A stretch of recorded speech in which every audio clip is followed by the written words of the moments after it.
What's the secret sauce for sellers in today's real estate market? Some say it's seller concessions. Hi, I'm Kurt Clements with eXp Realty in the far west suburbs of Chicago. Seller concessions are when a seller offers to cover some of the buyer's costs, things like closing costs, repairs, or even helping buy down their mortgage rate. Now, for the past few years, sellers have had the upper hand, but flexibility is key to getting top dollar for your home as the market shifts.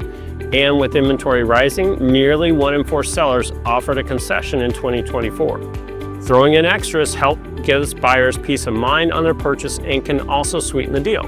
And the best part? These costs don't come out of your pocket up front. They're deducted from your profits at closing. Offering concessions in a shifting market will help you attract more buyers and make your home stand out in a competitive market. Plus, concessions can speed up the sale of your property and help you avoid long days on the market and price reductions. More importantly, it can help keep the deal from falling apart by meeting buyers halfway instead of losing them. Strategically using concessions is the key.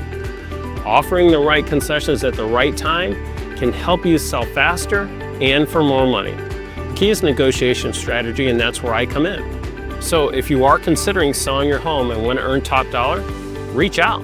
We'll lay out all your options so you can make a confident decision that's best for you and your family. Thanks again for watching, and as always, we're here to help, and we'll talk with you soon.